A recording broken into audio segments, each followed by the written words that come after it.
Good morning प्यारे बच्चों। मैं गगनदीप शर्मा ਤੁਹਾਡੇ ਪੰਜਾਬੀ ਅਧਿਆਪਕ।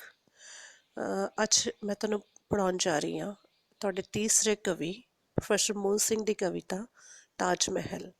ਥੋੜਾ ਜਿਹਾ ਰੀਕੈਪਚੁਲੇਟ ਕਰ ਲਈਏ ਤਾਂ ਮੈਂ ਤੁਹਾਨੂੰ ਦੱਸਦੀ ਹਾਂ ਕਿ ਸਭ ਤੋਂ ਪਹਿਲਾਂ ਤੁਸੀਂ ਭਾਈ ਵੀਰ ਸਿੰਘ ਦੀਆਂ ਦੋ ਕਵਿਤਾਵਾਂ ਪੜ੍ਹੀਆਂ ਸਨ, ਕੰਬ ਦੀ ਕਲਾਈ ਤੇ ਤਰੇਲ ਤੁਪਕਾ। ਦੂਜੇ ਕਵੀ ਅਸੀਂ ਪੜ੍ਹੇ ਸੀ ਧਨੀ ਰਾਮ ਚਾਤ੍ਰਿਕ। ਉਹਨਾਂ ਦੀਆਂ ਦੋ ਕਵਿਤਾਵਾਂ ਅਸੀਂ ਪੜ੍ਹੀਆਂ ਸੀ, ਵਿਸਾਖੀ ਦਾ ਮੇਲਾ ਅਤੇ ਸਮੇਂ ਦੀ ਬਹਾਰ। ਅਤੇ ਅੱਜ ਅਸੀਂ ਪੜ੍ਹਨ ਜਾ ਰਹੇ ਹਾਂ ਤੁਹਾਡੇ ਸਿਲੇਬਸ ਦੇ ਵਿੱਚ, ਤੁਹਾਡੀ ਪਾਠ ਪੁਸਤਕ ਕਾਵਿ ਯਾਤਰਾ ਦੇ ਵਿੱਚ ਦਰਜ ਤੀਜੇ ਕਵੀ ਪ੍ਰੋਫੈਸਰ ਮੋਹਨ ਸਿੰਘ ਅਤੇ ਉਹਨਾਂ ਦੀ ਕਵਿਤਾ ਹੈ ਤਾਜ ਮਹਿਲ। ਬੱਚਾ, ਪ੍ਰੋਫੈਸਰ ਮੋਹਨ ਸਿੰਘ ਪੰਜਾਬੀ ਸਾਹਿਤ ਦੇ ਵਿੱਚ ਜਾਣਿਆ ਪਛਾਣਿਆ ਨਾਂ ਨੇ, ਇੱਕ ਮੁਕਾਮ ਹਾਸਲ ਕੀਤਾ ਉਹਨਾਂ ਨੇ ਅਤੇ ਤਾਜ ਮਹਿਲ ਉਹਨਾਂ ਦੀਆਂ ਸ਼ਾਹਕਾਰ ਰਚਨਾਵਾਂ ਦੇ ਵਿੱਚੋਂ ਇੱਕ ਹੈ। ਪ੍ਰੋਫੈਸਰ ਪੂਰਨ ਸਿੰਘ ਨੇ ਜਦੋਂ ਕਵਿਤਾ ਲਿਖਣ ਦੀ ਸ਼ੁਰੂਆਤ ਕੀਤੀ ਤਾਂ ਉਹਨਾਂ ਦੀਆਂ ਕਵਿਤਾਵਾਂ ਦੇ ਵਿੱਚ ਰੋਮਾਂਟਿਕ ਸੁਰ ਜੋ ਸੀ, ਰੋਮਾਂਟਿਕ ਕਵਿਤਾਵਾਂ ਲਿਖਦੇ ਸੀ, ਪਰ ਸਮੇਂ ਦੇ ਨਾਲ ਉਹਨਾਂ ਦੀ ਸੋਚ ਜਿਹੜੀ ਸੀ ਉਹ ਇਨਕਲਾਬੀ ਹੋ ਗਈ, ਸਮਾਜਵਾਦੀ ਹੋ ਗਈ। ਸਮਾਜਵਾਦੀ ਸੋਚ ਨੂੰ ਉਹਨਾਂ ਨੇ ਅਪਣਾਇਆ।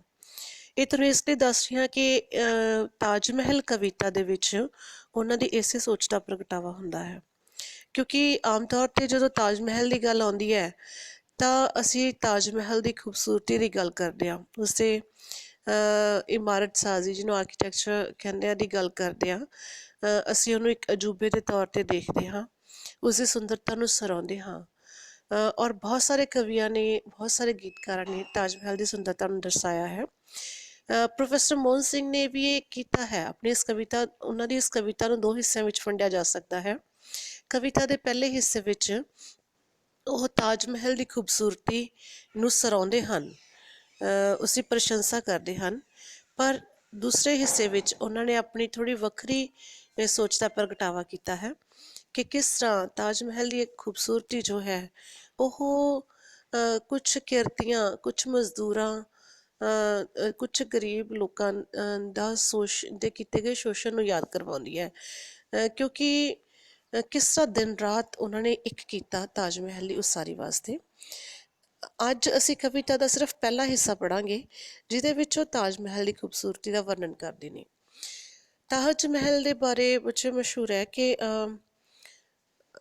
ਚਾਂਦਨੀ ਰਾਤ ਦੇ ਵਿੱਚ ਇਹਦੀ ਸੁੰਦਰਤਾ ਜਿਹੜੀ, ਇਹਦੀ ਖੂਬਸੂਰਤੀ ਜਿਹੜੀ ਆ ਉਹ ਦੁੱਗਣੀ ਹੋ ਜਾਂਦੀ ਹੈ।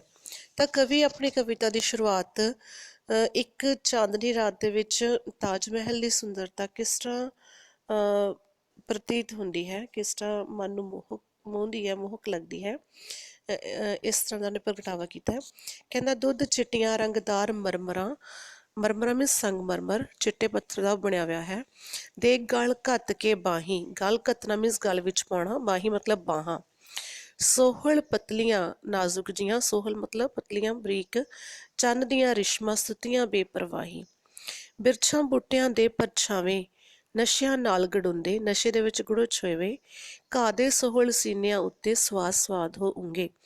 ਕਵੀ ਚਾਂਦਨੀ ਰਾਤ ਦਾ ਨਜ਼ਾਰਾ ਜਿਹੜਾ ਹੈ ਉਸਦਾ ਵਰਣਨ ਕਰਦਾ ਹੋਇਆ ਕਹਿੰਦਾ ਹੈ ਕਿ ਚਿੱਟੇ ਤਾਜ ਮਹਿਲ ਦੇ ਉੱਤੇ ਪੈਂਦੀਆਂ ਚੰਦਰਮਾ ਦੀਆਂ ਕਿਰਨਾਂ ਇਸ ਤਰ੍ਹਾਂ ਲੱਗਦੀਆਂ ਹਨ ਜਿਵੇਂ ਚੰਦਰਮਾ ਦੇ ਗਲ ਵਿੱਚ ਬਾਹਾਂ ਪਾ ਕੇ ਉਹ ਸੋ ਰਹੀਆਂ ਹੋਣ, ਅਤੇ ਬਿਰਛਾਂ ਯਾਨੀ ਕਿ ਦਰਖਤਾਂ ਦੇ ਅਤੇ ਪੌਦਿਆਂ ਦੇ ਪਰਛਾਵੇਂ ਘਾਹ 'ਤੇ ਪੈ ਰਹੇ ਨੇ। ਮੀਨਸ ਉਸ ਚਾਂਦਨੀ ਰਾਤ ਦੇ ਵਿੱਚ ਆਸ ਪਾਸ ਜਿਹੜਾ ਉਹਦੇ ਘਾਹ 'ਤੇ ਪੌਦੇ ਲੱਗੇ ਹੋਏ ਨੇ, ਉਹਨਾਂ ਦੇ ਪਰਛਾਵੇਂ ਉੱਥੇ ਉੱਗੇ ਹੋਏ ਘਾਹ 'ਤੇ ਪੈ ਰਹੇ ਨੇ। ਇੱਦਾਂ ਲੱਗਦਾ ਹੈ ਜਿਵੇਂ ਘਾਹ ਦੀ ਛਾਤੀ ਉੱਤੇ ਸਿਰ ਰੱਖ ਕੇ ਉਹ ਆਪਣੀ ਨੀਂਦ ਦਾ ਆਨੰਦ ਲੈ ਰਹੇ ਹੋਣ, ਸੁੱਤੇ ਪਏ ਹੋਣ।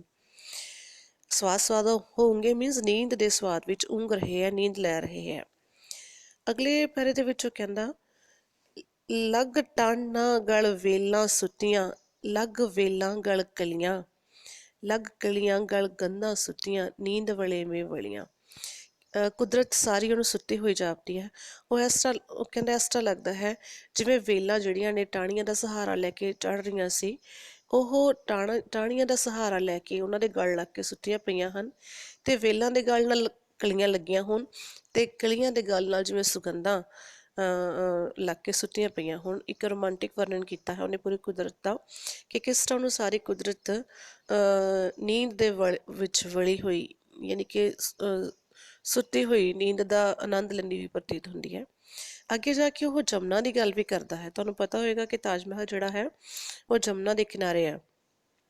ਉਹ ਕਹਿੰਦਾ, ਸ਼ਾਂਤ ਸੁੱਤੇ ਜਮਨਾ ਦੇ ਕੰਢੇ, ਹਰੇ ਭਰੇ ਤੇ ਸਾਵੇਂ। ਤਿੰਨੋਂ ਸ਼ਬਦ ਹਰੇ ਵਾਸਤੇ ਵਰਤਿਆ ਜਾਂਦਾ ਹੈ, ਸਾਵੇਂ ਵੀ ਹਰੇ ਲਈ ਹੀ ਵਰਤਿਆ ਜਾਂਦਾ ਹੈ। ਨੀਂਦ ਵਿਗੁੱਤੀ ਜਲ ਧਾਰਾ ਨੂੰ ਬੰਨੀ ਵਿੱਚ ਕਲਾਵੇਂ। ਨੀਂਦ ਵਿਗੁੱਤੀ ਮੀਨਸ ਨੀਂਦ ਦੇ ਵਿੱਚ ਗੁੜੁਚ ਹੋਈ ਵਈ। ਕਹਿੰਦਾ, ਮੈਨੂੰ ਇਸ ਤਰ੍ਹਾਂ ਲੱਗਦਾ ਹੈ ਕਿ ਜਮਨਾ ਜਿਹੜੀ ਹੈ ਇਹ ਵੀ ਸੋ ਰਹੀ ਹੋਵੇ, ਸ਼ਾਂਤ ਵਗ ਰਹੀ ਹੈ ਇਹ, ਅਤੇ ਇਹਦੇ ਕਿਨਾਰਿਆਂ 'ਤੇ ਉੱਗੇ ਹੋਏ ਪੌਦੇ ਜਿਹੜੇ ਆ, ਬੂਟੇ ਜਿਹੜੇ ਆ, ਇਹਨੂੰ ਹਰਾ ਭਰਾ ਅਤੇ ਸੁੰਦਰ ਬਣਾ ਰਹੇ ਨੇ। ਅਤੇ ਇਸ ਤਰ੍ਹਾਂ ਲੱਗਦਾ ਹੈ ਕਿ ਉਹਨਾਂ ਨੇ ਨੀਂਦ ਵਿੱਚ ਡੁੱਬੀ ਜਲ ਧਾਰਾ ਨੂੰ, ਯਾਨੀ ਕਿ ਜਮਨਾ ਦੀ ਜਿਹੜੀ ਜਲ ਦੀ ਧਾਰ ਹੈ, ਜਮਨਾ ਜੋ ਵਹਿ ਰਹੀ ਹੈ, ਉਹਨੂੰ ਆਪਣੇ ਕਲਾਵੇਂ ਵਿੱਚ ਲੈ ਰਿਹਾ ਹੋਵੇ, ਉਹਨੂੰ ਆਪਣੇ ਕਲਾਵੇਂ ਵਿੱਚ ਬੰਨ ਰਿਹਾ ਹੋਵੇ। ਅੱਗੇ ਜਾ ਕੇ ਉਹ ਕਹਿੰਦਾ, ਸੁੱਤੇ ਪਾਣੀਆਂ ਦੇ ਵਿੱਚ ਸੁੱਤਾ ਤਾਜ ਮਹਿਲ ਦਾ ਸਾਇਆ, ਜਾਨੋ ਜਮਨਾ ਹਰ ਨਿਵਾਸ ਦੇ ਬੁੱਕਲ ਵਿੱਚ ਲੁਕਾਇਆ। ਇੱਥੋਂ ਤੱਕ ਕਿ ਜਮਨਾ ਨਦੀ ਦੇ ਵਿੱਚ ਪੈਂਦਾ ਤਾਜ ਮਹਿਲ ਦਾ ਸਾਇਆ ਮਤਲਬ ਪਰਛਾਵਾਂ, ਮੈਨੂੰ ਇਸ ਤਰ੍ਹਾਂ ਲੱਗਦਾ ਹੈ ਕਿ ਸੋ ਰਿਹਾ ਹੋਵੇ। ਕਹਿਣ ਤੋਂ ਭਾਵ ਹੈ ਕਿ ਜਮਨਾ ਦਾ ਪਾਣੀ ਇੰਨਾ ਸ਼ਾਂਤ ਵਗ ਰਿਹਾ ਹੈ, ਇਸ ਤਰ੍ਹਾਂ ਲੱਗਦਾ ਹੈ ਕਿ ਉਹ ਵੀ ਨੀਂਦ ਦੇ ਆਗੋਸ਼ ਵਿੱਚ ਆ ਗਈ ਹੋਵੇ, ਅਤੇ ਸ਼ਾਂਤ ਵਗਦੀ ਜਮਨਾ ਦੇ ਵਿੱਚ ਪੈ ਰਿਹਾ ਤਾਜ ਮਹਿਲ ਦਾ ਪਰਛਾਵਾਂ ਇਸ ਤਰ੍ਹਾਂ ਲੱਗਦਾ ਹੈ ਕਿ ਜਿਵੇਂ ਜਮਨਾ ਉਸ 'ਤੇ ਮੋਹਿਤ ਹੋ ਗਈ ਹੋਵੇ। ਜਾਨੋ ਜਮਨਾ ਹਰਨ ਵਾਸਤੇ, ਹਰਨ ਵਾਸਤੇ ਮੀਨਸ ਅਪਹਰਨ ਕਰਨਾ, ਕਿਡਨੈਪ ਕਰਨਾ, ਅਗਵਾ ਕਰਨਾ, ਬੁੱਕਲ ਵਿੱਚ ਲੁਕਾਇਆ। ਕਿ ਇਸ ਵਗਦੀ ਹੋਈ ਜਲ ਧਾਰਾ ਨੂੰ ਤਾਜ ਮਹਿਲ ਇੰਨਾ ਸੁੰਦਰ ਲੱਗਿਆ, ਇੰਨਾ ਸੋਹਣਾ ਲੱਗਿਆ, ਇੰਨਾ ਖੂਬਸੂਰਤ ਲੱਗਿਆ ਕਿ ਉਹਨੂੰ ਕਿਡਨੈਪ ਕਰਨ ਵਾਸਤੇ ਆਪਣੇ ਬੁੱਕਲ ਵਿੱਚ ਲੁਕਾ ਲਿਆ ਉਹਨੇ।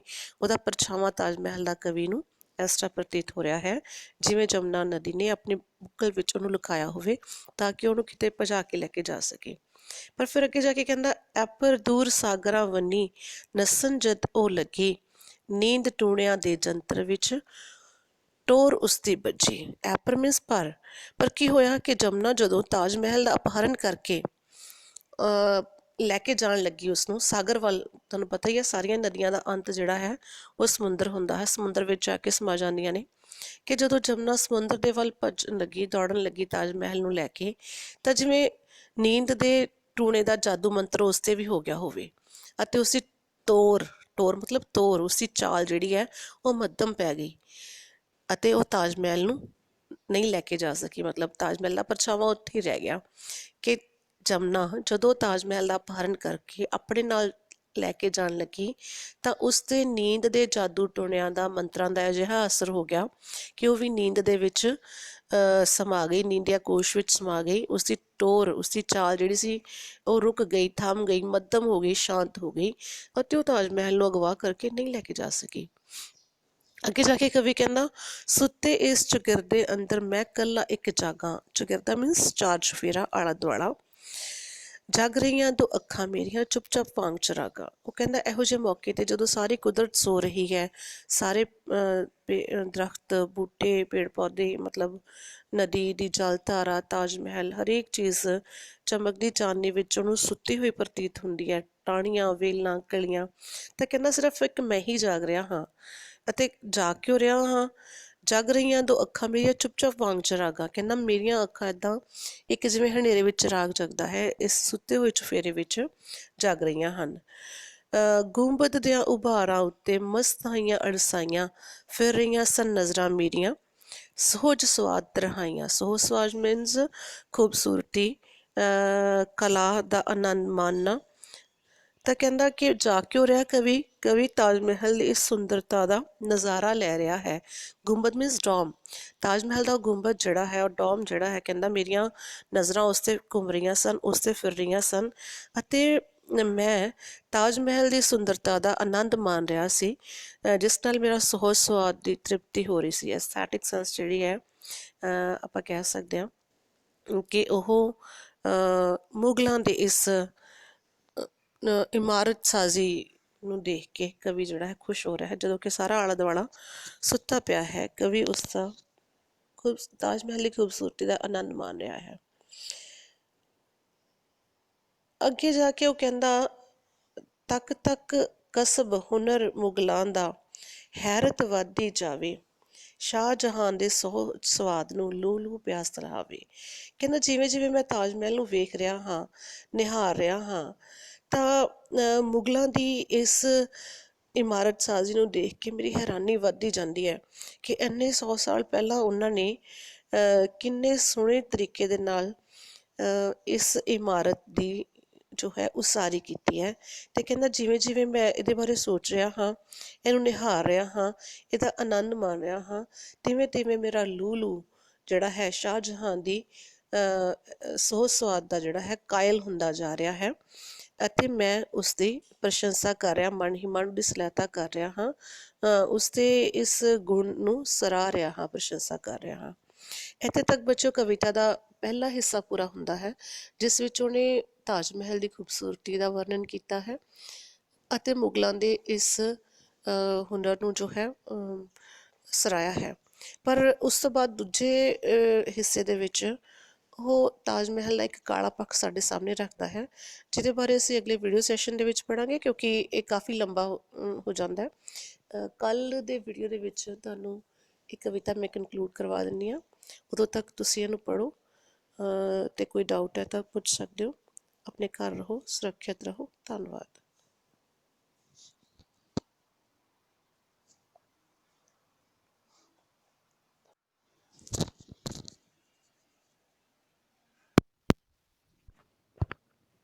ਇਹ ਮੋਡ ਤੇ ਨਹੀਂ